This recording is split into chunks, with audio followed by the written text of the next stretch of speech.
तो जय हिंद प्यारे साथियों, कैसे हो? आई होप बढ़िया होंगे। तो मैं पिछले 2 साल के पेपर्स सॉल्व कर चुका हूँ, सन 2025 और सन 2024 की। सन 2023 का पेपर सॉल्यूशन कर रहे हैं। अगर आपने अभी तक पिछली 2 क्लासेस मतलब 4 पार्ट जो हो चुके हैं वो नहीं देखे तो जाकर के सबसे पहले प्लेलिस्ट बनी हुई जाकर के देखिए। और आपको आशा करता हूँ कि क्लासेस पसंद आ रही होंगी। तो ये सन 2023 का पेपर है। 23 के पेपर का ये पहला क्वेश्चन है जिसमें देखिएगा कौन सा सहअभाज्य संख्याओं का युग्म है। अच्छा ये बताइए, अगर आपको पेपर में टिक करना होता, हम इसे एक ट्रिक से बता रहे हैं, मतलब एक सोच सोच बता रहे हैं एग्जाम हॉल में आपको कैसे टिक करना है। अगर ठीक है आपको नहीं पता ये सहअभाज्य क्या होता है, ठीक है, तो इसमें ये देखिए मतलब कौन सा युग्म है। मतलब अगर युग्म है होने की बात कर रहा है तो इसमें कोई एक होगा और इसमें 3 नहीं होंगे। तो इसमें पैटर्न पकड़िए। अच्छा ये इसमें देखिए कौन कौन सा हो सकता है। अच्छा ये बताइए, इसमें 3 5 मतलब मल्टीपल है, इसमें मतलब कॉमन आ रहा है। 7 3 मल्टीपल है इसका, इसमें भी कॉमन आ रहा है, ये भी कॉमन आ रहा है इसमें, इसका 31 का मल्टीपल। अच्छा ये बताइए तीनों ही एक पैटर्न पे नहीं है और हमसे पूछा क्या है, संख्याओं का एक युग्म होगा। तो इसमें से अच्छा ये तीनों एक तरीके के हैं, तो बच्चा चौथा अलग कौन सा बचाइए। आंसर तो ये है। तो ये हो गया सहअभाज्य। अब मैं बता रहा हूँ सहअभाज्य होता क्या है। ये सहअभाज्य वो होता है जिसमें या तो एक कॉमन मतलब सिर्फ एक कॉमन होगा, जैसे कि 18 और 5 में कुछ कॉमन आ रहा नहीं तो इससे एक कॉमन आ रहा है, इससे 5 आ रहा है, 5 कॉमन लेंगे कितना बचेगा 3। यहाँ से 7 कॉमन आएगा कितना बचेगा 3। यहाँ से 31 कॉमन आएगा कितना बचेगा 1,3। ठीक। सहभाज्य का मतलब होता है उससे सिर्फ एक ही कॉमन होगा और कुछ कॉमन नहीं होगा। जिससे कुछ कॉमन, जिन संख्याओं से कुछ भी कॉमन ना आए वो एक दूसरे की सहभाज्य होती है। जैसे कि ये हो गया 7 5, ये सहभाज्य संख्याएं हैं। 8 3 ये सहभाज्य संख्याएं हैं। अब कहो 2 और 4 ये सहभाज्य संख्या नहीं है, क्योंकि इससे देखो एक तो कॉमन आ ही रहा है और दूसरा 2 भी कॉमन आ रहा है। एक तो कॉमन हर किसी से, एक कॉमन हर किसी में एक छुपा होता है। 2 और 4 से कितना आ गया 1 और 2, तो इससे ये 2 चीजें कॉमन आ गई। उस सहभाज्य वो संख्या होती है जिससे सिर्फ एक कॉमन आता है। तो ये समझ आया सहभाज्य क्या होती है। एग्जाम हॉल में टिक कैसे करना है। अब देखिए आगे का क्वेश्चन ये सॉल्व की। 144 के अभाज्य गुणनखंड की घातों का योग, मतलब 144 का मुझे अभाज्य गुणनखंड करने हैं। और जैसे कि 2 की मतलब जैसे 2 आया 3 बार, ठीक, और 3 आया 2 बार, तो ये कितना हो गया 3 की पावर 2 इंटू 2 की पावर 3। तो इनका योग पूछ रहा है वो। तो 144 के वही गुणनखंड करने हैं आपको। देखिए 144 के कितने होंगे, ये 12 का वर्ग है, ठीक है, ये 12 का वर्ग है। तो इस 12 में आता क्या है 4 और 3, ठीक है, और ये 12 होगा कितनी बार 2 बार, 4 और 3। तो इसमें ये बताइए 4 4 में 2 कितनी बार है 2, इस 2 की पावर 2 इसमें, 2 की पावर 2 इसमें, तो 2 की पावर 4 हो गया टोटल। और इसमें कितना है 3 कितनी बार है 2 बार, 3 की पावर 2। तो ये योग पूछा है, तो योग कितना हो गया 4 और 2 6। ये हो गया आंसर। आइए चलते हैं नेक्स्ट क्वेश्चन। तो दोस्तों ये नेक्स्ट क्वेश्चन ये है, बोल रहा है m के किस मान के लिए समीकरण x minus 2y equal to 3 तथा 3x plus m y plus 1 का एक अद्वितीय हल होगा। आपको 3 कंडीशन बताई थी पिछले वीडियो में। देखिए कौन कौन सी कंडीशन बताई थी, जैसे कि a1 अपॉन a2। अब हम समीकरण लिख के नहीं बताएंगे, b1 अपॉन b2 और c1 अपॉन c2, ऐसे करके कुछ शर्तें बताई थी मैंने। देखिए जिसमें ये होता है इसका मतलब होता है अद्वितीय हल, अद्वितीय हल, ठीक है। और जिसका होता है a1 upon a2, b1 upon b1 हो b2 होगा b1 अपॉन b2 और c1 अपॉन c2, ठीक है। तो इसका हो जाएगा अनेक हल है, अनेक हल, ठीक है। और एक और बचा a1 upon a2, b1 upon b2 और c1 अपॉन c2। इसका होगा कोई हल नहीं है, कोई हल नहीं। तो ये 3 कंडीशन बताई थी मैंने। और इसमें किसकी बात कर रहा है, इसकी अद्वितीय हल होने की। तो इसमें रख दीजिए, देखिए यहाँ पे a1 कितना है 1 और a2 कितना है 3, नॉट इक्वल टू लगाए, नॉट इक्वल टू लगाइए, और b1 कितना है -2 अपॉन, और b2 कितना है m, तो रखिए m equal to not equal to 6। तो इसमें क्या होगा आंसर में, एम नॉट इक्वल टू इसे बोलते हैं नॉट इक्वल, देखिए ये हो गया इक्वल टू, उसे काट दिया तो क्या हो गया नॉट इक्वल टू, ठीक है। तो एम नॉट इक्वल टू -6, ये हो गया आंसर इसका। आइए चलते हैं नेक्स्ट क्वेश्चन। तो दोस्त अपना ये नेक्स्ट क्वेश्चन ये है, आपको इससे एक्स और वाई का मान पूछा गया है 2x + 3y। देखिए क्वेश्चन पहले ले लीजिए, मैं पढ़ता जा रहा हूँ, उसके बाद वीडियो पॉज करके सॉल्व करना। 2x + 3y = 18, x - 2y = 2 का हल होगा, मतलब x और y के मान पूछे हैं। और दूसरा क्वेश्चन, पांचवा क्वेश्चन ये, के किस मान के लिए रैखिक समीकरण युग्म x + ky = 1 तथा kx + y = k² के अनेक हल होंगे। अभी मैंने 3 कंडीशन बताई थी, जिसके अनेक हल होंगे, कोई हल नहीं होगा और अद्वितीय हल होंगे। तीनों कंडीशन बताई थी, वीडियो में पीछे जाकर के आप देख सकते हैं, बार बार नहीं बताऊंगा। आइए इस क्वेश्चन पे चलते हैं। देखिए यहाँ से मैं निकालूंगा, तो देखिए यहाँ पे 2x है, यहाँ पे 3y है, यहाँ पे x है, यहाँ पे 2y है। अच्छा ये देखिए यहाँ पे माइनस है, तो मैं इसे y को इक्वल करे ले रहा हूँ, 2x + 3y, इसमें हमें 2 का मल्टीप्लाई करना है, तो यहाँ कितना हो गया 4x + 6y = 36। इसमें 3 का मल्टीप्लाई करेंगे तो 3x - 6y = 6। देखिए इसे अगर ऐड करेंगे तो ये खत्म हो जाएगा, प्लस प्लस प्लस, ये कितना आ गया 42, तो x = कितना आ गया 6। अगर x = 6 आ गया तो x = 6 इसमें रख लीजिए। अगर 6 ये हो गया तो 6 - 2y = 2। अगर ये y उधर जाएगा और 2y उधर जाएगा, 2 इधर आ जाएगा, तो 2y = कितना आ गया 4, तो y = कितना आ गया 2। ओवरऑल मिला करके अपना x और y के मान कितने आए हैं, x और y मान आए हैं 6,2।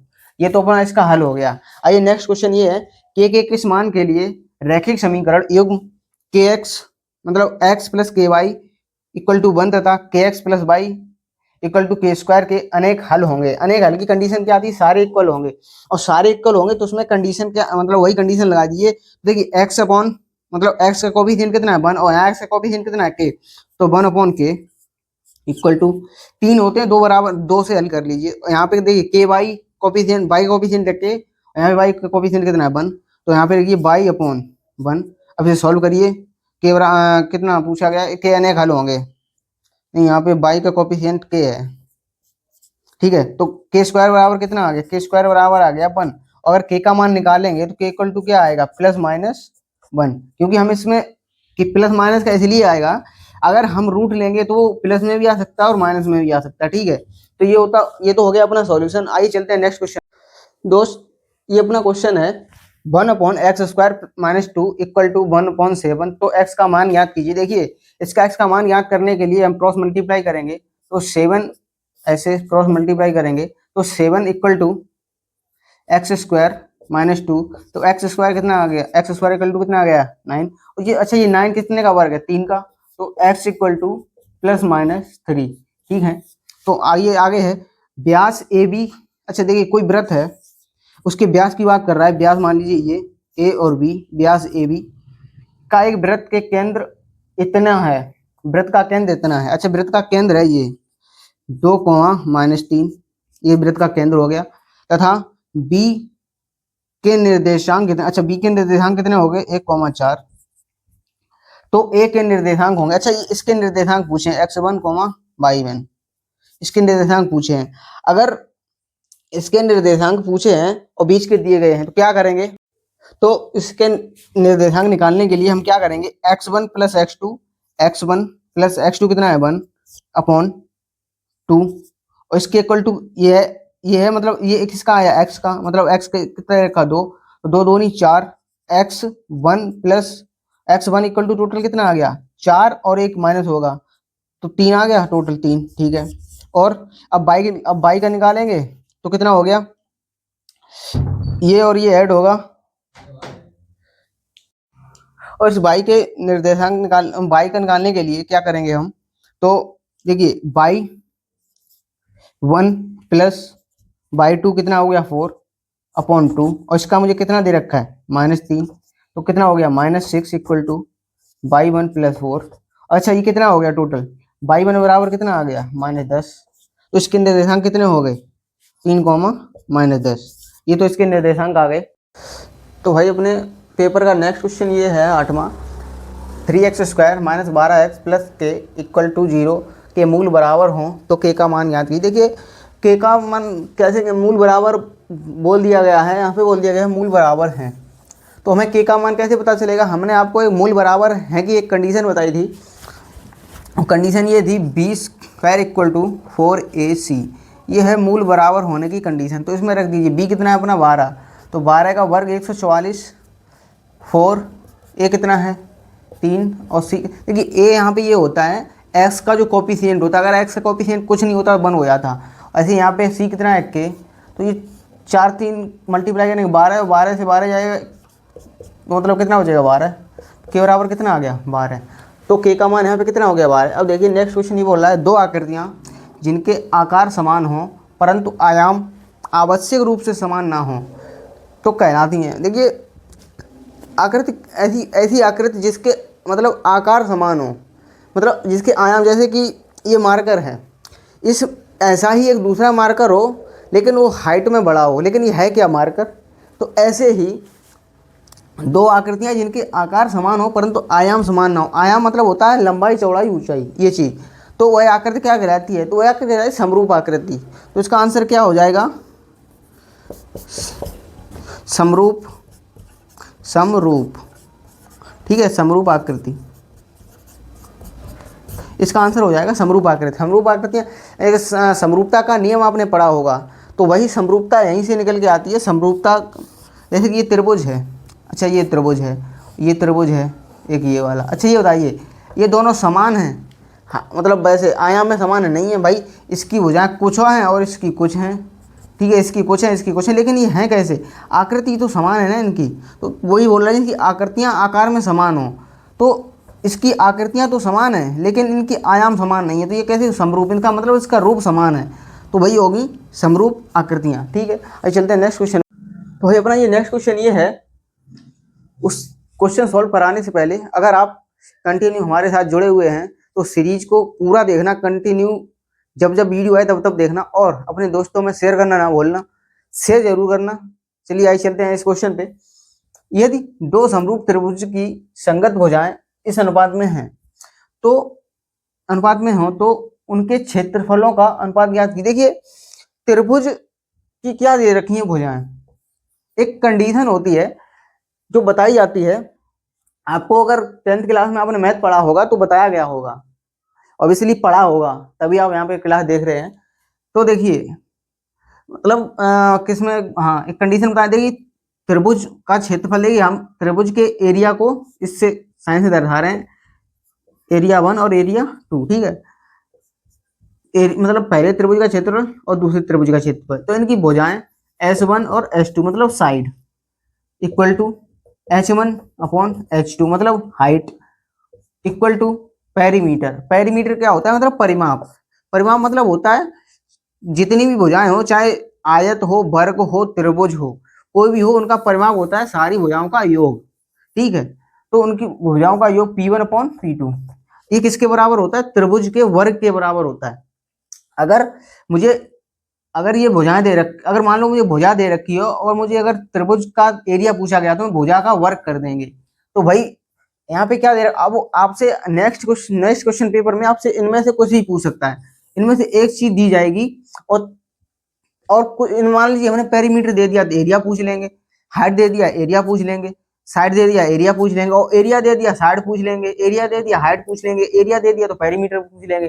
तो इस त्रिभुज की ये कंडीशन ध्यान रखना, इस त्रिभुज की नहीं किसी भी त्रिभुज की अगर आपको ये कंडीशन दे रखी है तो आपको ये अगर सारी 4 कंडीशन याद हैं तो आप इसमें कुछ भी दे दिया जाएगा तो आप निकाल लेंगे। देखिए क्या होता है, त्रिभुज का एरिया, त्रिभुज के एरिया का स्क्वायर इक्वल टू मतलब side 1 upon side 2, perimeter 1 upon perimeter 2, और उसका क्या बचा एक और क्या, हाँ त्रिभुज की हाइट अपॉन हाइट 2, ठीक है। तो ये हो गया ये हाइट इक्वल टू होती है। तो मुझे यहाँ पे क्या दे रखा है? भुजाएं दे रखी हैं, अच्छा ये दे रखा है, तो मुझे क्या करना पड़ेगा? अगर ये भुजाएं दे रखी है तो एरिया निकालना है मुझे, तो क्या करना पड़ेगा इनका वर्ग? 3/4 दे रखा है, इसका मुझे अगर वर्ग कर देंगे तो क्या आ जाएगा? त्रिभुज का क्षेत्रफल, तो 9/16 ये हो गया अपना, इसका अनुपात हो गया। लेकिन यहाँ से अनुपात ही आएगा, ये बात ध्यान रखना, ठीक है। तो हमारे साथ एक बार ये कंडीशन रिवाइज करिए, अगर त्रिभुज का एरिया निकालना है या हाइट और किसी भी पेरीमीटर, हाइट और साइड का रेशियो अगर दे रखा है और एरिया निकालना है तो क्या करना पड़ेगा, पेरीमीटर दे रखा है तो उसका स्क्वायर कर देंगे तो त्रिभुज का क्षेत्रफल निकल आएगा, क्षेत्रफल का अनुपात निकल आएगा। साइड दे रखी है तो उसका वर्ग कर देंगे तो क्षेत्रफल का अनुपात निकल आएगा। अगर हाइट दे रखी है तो उसका वर्ग कर देंगे तो उसके त्रिभुज का क्षेत्रफल का त्रिभुज के क्षेत्रफल का अनुपात निकल आएगा। आइए चलते हैं नेक्स्ट क्वेश्चन पे। तो अपना ये नेक्स्ट क्वेश्चन ये है 11वां, यदि किसी त्रिभुज की भुजाएं 3 सेंटीमीटर, 4 सेंटीमीटर और 5 सेंटीमीटर हो तो त्रिभुज होगा। ठीक है, मतलब ये पूछा है त्रिभुज होगा, कौन सा त्रिभुज होगा। देखिए त्रिभुज होने की कंडीशन क्या होती है, मान लीजिए हमारा त्रिभुज ये मान लिया, इसकी वो ए बी सी, तो इसके सामने भुजा ए, इसके सामने भुजा बी, इसके सामने भुजा सी, ये मान लिया मैं।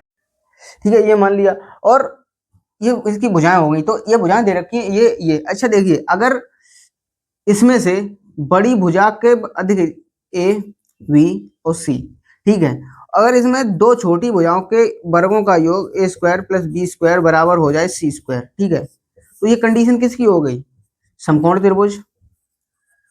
समकोण त्रिभुज, ठीक है, हम सिर्फ समकोण लिखेंगे, समकोण त्रिभुज।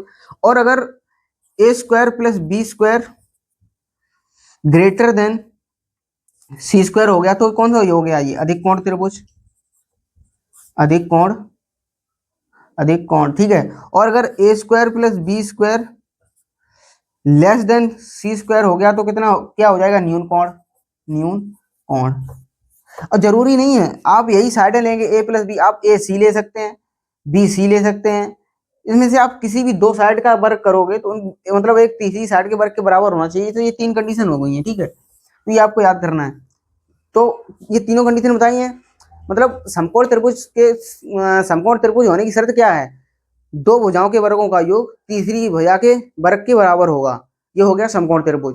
और दूसरे समकोण मतलब दूसरे न्यून कोण का क्या हो गया, दो भुजाओं के वर्गों का योग तीसरी भुजा से छोटा होगा, ये हो गया न्यून कोण त्रिभुज। अधिक कोण त्रिभुज क्या हो गया, त्रिभुज की दो भुजाओं के वर्गों का योग तीसरी भुजा से बड़ा होगा, तो कौन सा हो गया, अधिक कोण त्रिभुज। अब इसमें देखिए हम दो छोटी भुजाएं लेंगे, ये तो 3 का वर्ग करेंगे 9 और 4 का वर्ग करेंगे 16 इक्वल टू 5 का वर्ग करेंगे 25, तो ये 25 बराबर 25 आ रहा है। कौन सी कंडीशन सेटिस्फाई हो रही है, पहली वाली। ये कौन सा त्रिभुज हो गया, समकोण त्रिभुज। ठीक है, समझ आया। आप ये कंडीशन याद करना, उसके बाद ये क्वेश्चन ऐसे ही सॉल्व हो जाएगा। ठीक है, आइए चलते हैं नेक्स्ट क्वेश्चन में। तो भाई ये है क्वेश्चन नंबर 12। देखिए अभी मैंने कंडीशन बताई थी आपको, अगर त्रिभुज का क्षेत्रफल ज्ञात करना है और मुझे परिमाप दे रखा हो, हाइट दे रखी हो, परिमाप हाइट और साइड कुछ भी दे रखा हो और मुझे त्रिभुज का एरिया पूछा जाए, त्रिभुज 1 अपॉन त्रिभुज मतलब एरिया 1 अपॉन एरिया 2 का वर्ग निकालने के लिए मुझे क्या दे रखा है, और मुझे ये ध्यान रखना हमेशा रेशियो काम आएगा। तो रेशियो यहाँ पे कितना, P1 कितना है 10 और P2 कितना है 15, 5 दूनी 10 और 5 तीन 15, तो कितना आ गया, ये अनुपात कितना आ गया 2:3। और मुझे इसका ये निकालना है तो क्या करना पड़ेगा, इसका वर्ग, तो 4/9 ये आ गया, ये हो गया इसका आंसर। आप कंडीशन याद करना। और नेक्स्ट क्वेश्चन ये है, पहले सॉल्व करिए वीडियो को पॉज करके। ये tan थीटा इक्वल टू 8/15, तो कोसेक थीटा का मान याद कीजिए। देखिए आप यहाँ से कैसे पाइथागोरस प्रमेय से सॉल्व करेंगे, तो हम पहले पाइथागोरस प्रमेय लगाएंगे यहाँ पे।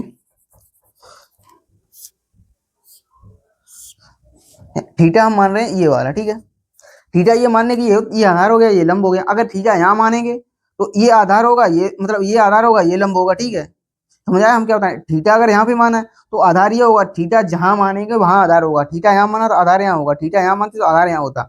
अच्छा tan बराबर क्या होता है, लंब बटे आधार, तो लंब कितना है 8, आधार कितना है 15, ऐसे याद कर लो लाल।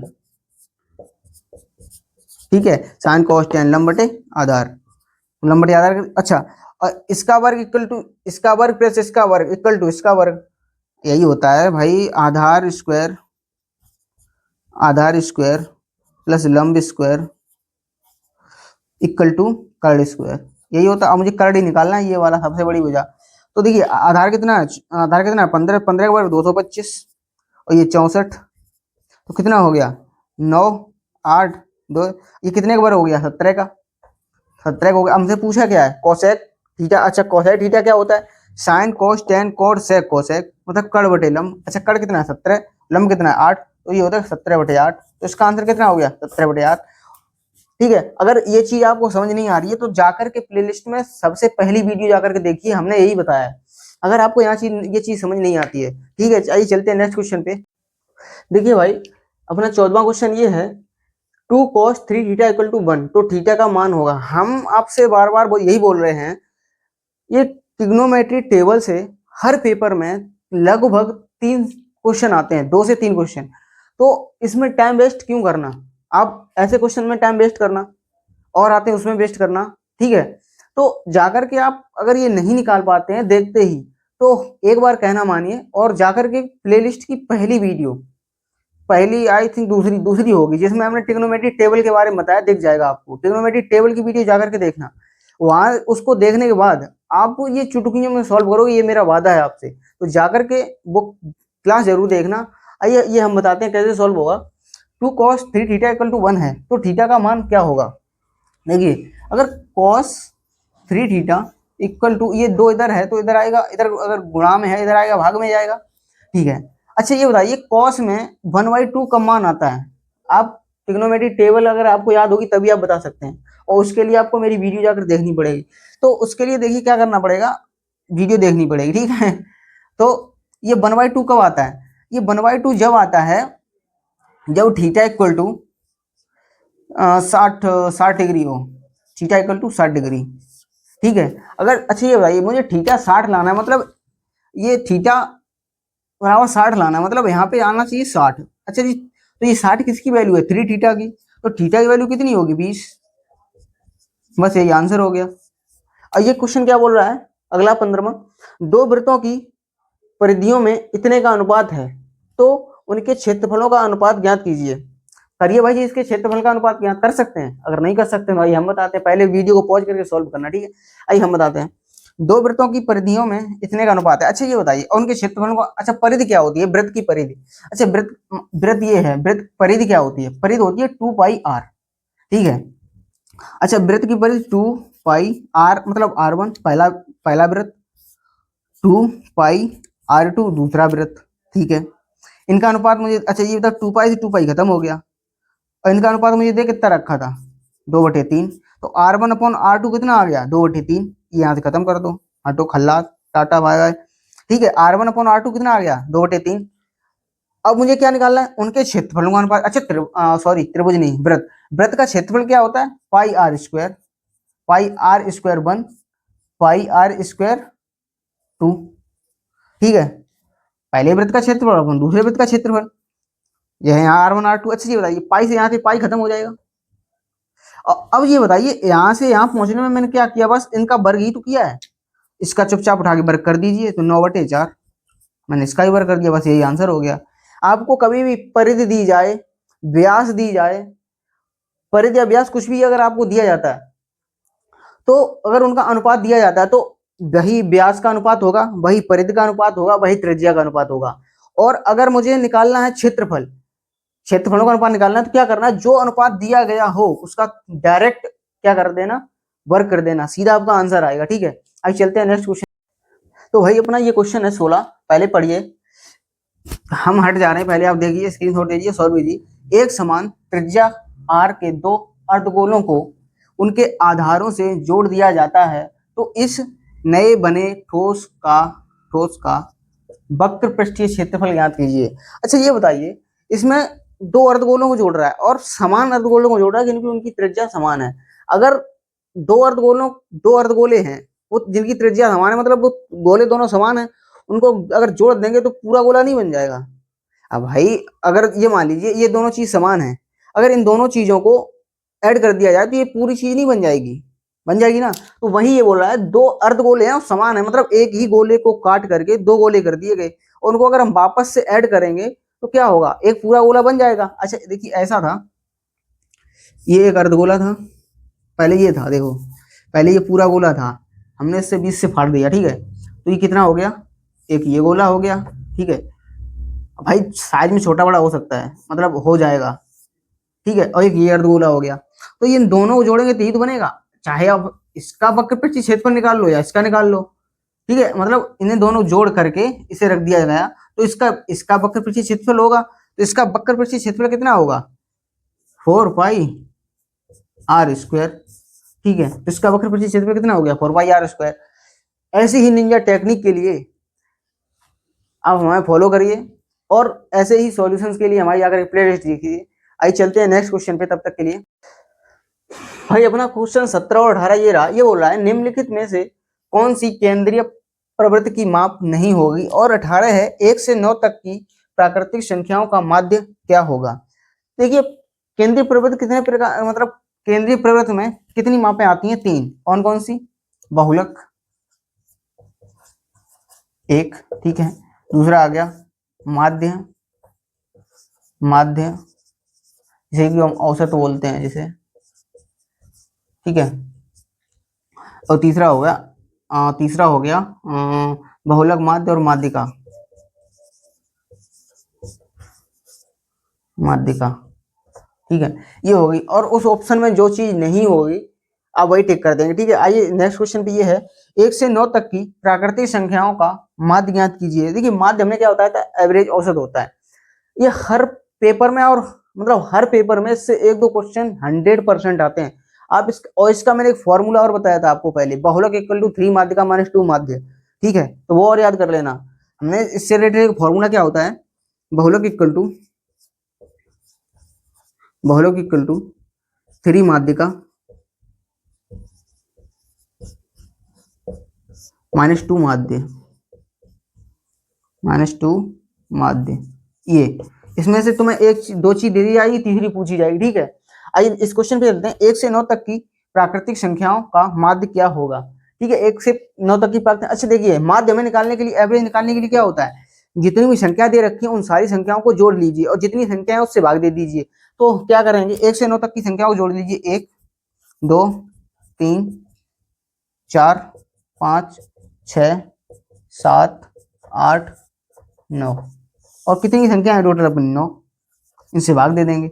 अच्छा ये बताइए हमने इसमें जीरो क्यों ऐड नहीं किया, यहाँ पे जीरो ऐड क्यों नहीं किया भाई साहब, इसका आंसर चेंज हो जाता अगर जीरो कर देते, क्योंकि यहाँ पे 10 आ जाता। चलो अभी हम बता रहे हैं, पहले इसे सॉल्व कीजिए। अच्छा देखिए ये मिलकर के टोटल 10 होंगे, ये मिलकर 10 हुआ, ये मिलकर 10 हुआ, ये मिलकर 10 हुआ, ये मिलकर 10 हुआ। कितनी लाइन खींची मैंने, 1 2 3 4, तो टोटल कितने हो गए 40 और 5 45, 45/9, तो अपना माध्य कितना आ गया 5। अब यही देखिए यहाँ पे आ गया माध्य इसका 5, ये तो चलो आंसर निकल गया।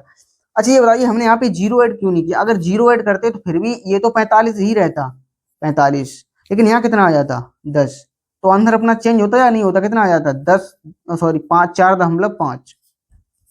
लेकिन ये, अच्छा ये बताइए जीरो ऐड कब करते, जब जीरो ऐड जब करते जब हम पूर्ण संख्याओं की बात करते हैं, पूर्ण संख्या या होल नंबर्स में जीरो भी ऐड हो जाता है।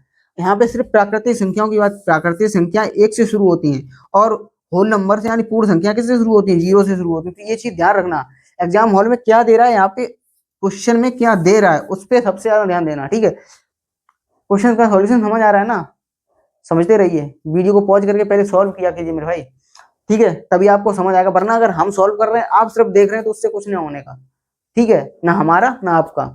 हमारा क्या होगा भाई, हम तो सॉल्व करा रहे हैं, आप नहीं करोगे तो कोई और करेगा, ठीक है।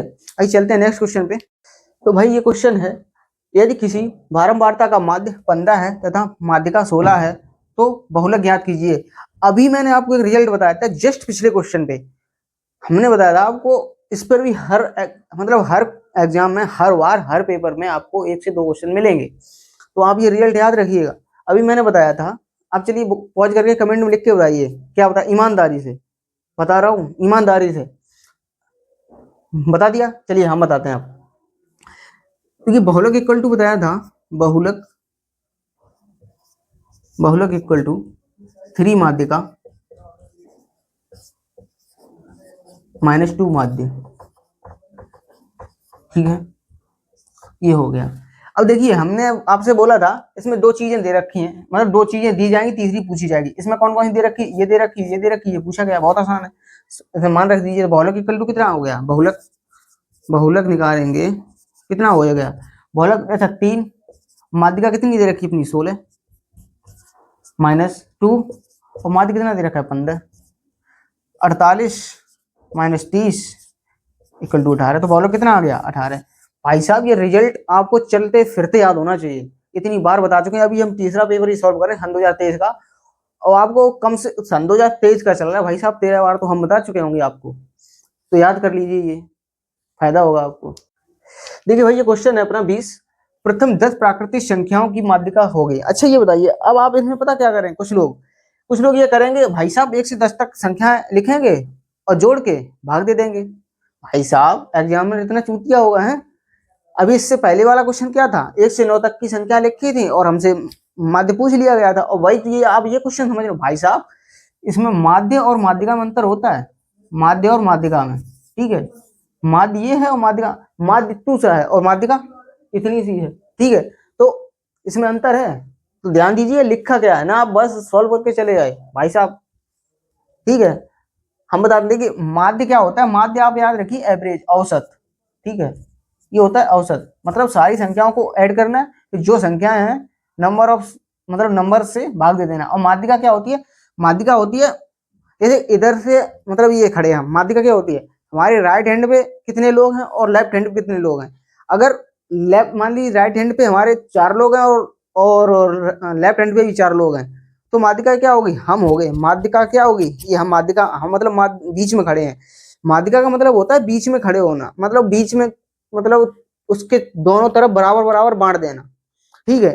1 किलो लड्डू लाए भाई साहब, इसकी माध्यिका क्या होगी, आधे आधे कर दो, और जो बीच में आएगा वही तो आंसर है, ये चीज। अच्छा ये प्राकृतिक संख्या पूछी, प्राकृतिक संख्या किससे शुरू होती है, 1 से, ठीक है। तो 1 2 3 4 5 6 7 8 9 10 हो गई, 2 4 6 8 10 हो गई। अच्छा ये बताइए माध्यिका, अब इसमें जाते बीच का क्या होगा, कैंसिल करते आइए, एक इधर से कैंसिल किया तो एक इधर से कैंसिल करो, एक इधर से कैंसिल किया तो एक इधर से कैंसिल करो, एक इधर से कैंसिल किया तो एक इधर से कैंसिल करो, एक इधर से कैंसिल किया तो एक इधर से कैंसिल करो, एक इधर से कैंसिल किया एक इधर से, और ये लो, इसमें कुछ बचा ही नहीं भाई साहब, इसमें कुछ बचा ही नहीं, तो आप बताओगे 0। अरे भैया इसमें कुछ तो होगा बीच में। अच्छा अगर ऐसी कंडीशन आ जाती है तो जो लास्ट में 2 बचते हैं उसे जोड़ करके 2 से भाग दे दो, 6 5 11 से आया, 2 से भाग दे दो, कितना आया 5.5, यही आंसर हो गया। यहाँ पे 5.5 आएगा या नहीं आएगा बताओ आप, वरना बोलो भैया ये तो 2 सारे कट गए तो बचा क्या, कुछ नहीं, 0 मार के चले जाए, नहीं भाई ऐसा करना है। और अगर अच्छा ये बताइए, अगर जैसे कि 1 से 9 तक दी जाती हैं, 1 2 3 4 5 6 7 8 9, अच्छा इसमें माध्यिका क्या होगी, इधर से इसे घटाया, इधर से इसे हटाया, इधर से तो इधर से, इधर से तो इधर, ऐसे माध्यिका कितना बचा 1, ठीक है। अब एक क्वेश्चन और बताइए, जैसे कि 0, हम फिर यही ले रहे हैं, 0 1 0 1 2 3 4 5 6 7 8 9, अब यही नहीं। अब बताइए इसकी माध्यिका क्या होगी, हमने यहाँ सिर्फ 0 ऐड किया है भाई, 0 ऐड किया है सिर्फ, ठीक है। तो एक इधर इधर से घटाना है तो एक इधर से घटाना है, मतलब घटाने का मतलब है संख्या ही हटा दो, इधर से भी हटा दिया, इधर से भी हटा दिया, इधर से इधर से, अब ये 2 बची। अच्छा 2 बची, हम अब आप अगर ये भी काट दो कि बचा क्या 0, आप बताओगे भैया कुछ नहीं बचा। अभी हमने यहाँ बताया था अगर कुछ नहीं बचता है कि 2 संख्या बची उन्हें जोड़ो और 2 से भाग दे दो, यहाँ कितना बचा 9, जोड़ो और 2 से भाग दे दो, कितना आ गया 4.5, ठीक है 4.5, यहाँ कितना आ रहा था 5, यहाँ कितना आ रहा 5.5। आई होप समझ आ गया होगा आपको। चलिए चलते हैं नेक्स्ट क्वेश्चन पे। उससे पहले आपको ये निंजा टेक्निक अगर समझ आ रही है ना तो भैया फॉलो कर लेना और अपने दोस्तों को शेयर करना, और एग्जाम तक जुड़े रहना, वादा है आपके भाई का, आपको ऐसे क्वेश्चंस ऐसे सॉल्व करोगे आप, ठीक है। चलते हैं।